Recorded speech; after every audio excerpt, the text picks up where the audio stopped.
നമസ്കാരം സുഹൃത്തുക്കളെ, knowledge by അൽഫിയയിലേക്ക് എല്ലാവർക്കും സ്വാഗതം. ഇന്ന് നമ്മൾ സംസാരിക്കാനിരിക്കുന്നതൊരു സാധാരണ ബിസ്ക്കറ്റിന്റെ അസാധാരണമായ കഥയാണ് പാലിജി. കൂടുതൽ പറഞ്ഞു താമസിപ്പിക്കാതെ നമുക്ക് കഥ തുടങ്ങാം. 1939 ഒരു ചെറിയ തുടക്കം. 1939 ബ്രിട്ടീഷ് ഇന്ത്യയിലായിരുന്നു പാലിജിയുടെ തുടക്കം. മുംബൈയിലെ വിൽപാർലെ എന്ന പ്രദേശത്താണ് പാർലെ പ്രൊഡക്ട്സ് എന്ന കമ്പനി ആരംഭിച്ചത്. അതുകൊണ്ടാണ് ഇതിന് പാർലെ എന്ന പേര്. ആ സമയത്ത് ബ്രിട്ടീഷ് ബിസ്ക്കറ്റുകൾ എളുപ്പത്തിൽ ലഭ്യമായിരുന്നു, പക്ഷേ ഇന്ത്യൻ ജനങ്ങൾക്ക് അതിനുള്ള വില നൽകാനായില്ല. ഇത് കണ്ടാണ് പാർലെ പ്രൊഡക്ട്സ് ഒരു ഇന്ത്യൻ ബ്രാൻഡായി വിലക്കുറഞ്ഞതും രുചികരവുമായ ബിസ്ക്കറ്റ് വിപണിയിലെത്തിച്ചത്. ജി എന്നതെന്തിന്? പാലിജിയിലെ ജി എന്തിനു വേണ്ടിയാണെന്ന് നിങ്ങൾ ഒരിക്കൽ പോലും ചിന്തിച്ചിട്ടുണ്ടോ?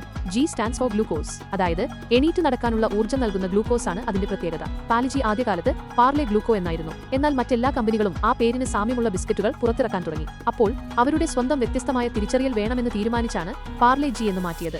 പഠിക്കുന്ന കുട്ടിയുടെ മുഖം. പാലിജി പാക്കറ്റിൽ കാണുന്ന ആ കുട്ടിയെക്കുറിച്ച് ചിന്തിച്ചിട്ടുണ്ടോ? ആ കുട്ടിയുടെ മുഖം ഇന്ത്യയിലെ ഒരു പൂർണ്ണ തലമുറയുടെ ഭാഗമായി മാറിയിരിക്കുന്നു. ഈ ചിത്രത്തിന് പിന്നിലുള്ളത് ആരാണെന്നത് ഇപ്പോഴും ഒരു രഹസ്യമാണ്. പലരും കരുതുന്നത് സിനിമാ നടിയാണ് എന്നാണ്. പക്ഷേ കമ്പനി ഇതുവരെ അതൊരു മോഡലല്ലെന്നും അതൊരു ആർട്ടിസ്റ്റിന്റെ കൃതിയാണ് എന്നും പറയുന്നു. ഇന്ത്യയുടെ സ്വന്തം ബിസ്ക്കറ്റ്. 90കളിൽ പല വീടുകളിലും കിടക്കയിലോ ടേബിളിലോ എല്ലായ്പ്പോഴും പാലിജി ഉണ്ടായിരുന്നു. ചായയോടൊപ്പം ഒരൊറ്റ ബിസ്ക്കറ്റ് തന്നെയാകട്ടെ ദിവസത്തെ ഒരു എൻഡിനായി ചിലപ്പോഴൊക്കെ മതിയായിരുന്നു. ഗിന്നസ് റെക്കോർഡ് വരെ. പാലിജി ലോകത്തിലെ ഏറ്റവും കൂടുതൽ വിറ്റുപോയ ബിസ്ക്കറ്റ് ബ്രാൻഡുകളിൽ ഒന്നാണ്. ഗിന്നസ് വേൾഡ് റെക്കോർഡിൽ പോലും ഇടം പിടിച്ചിട്ടുണ്ട്.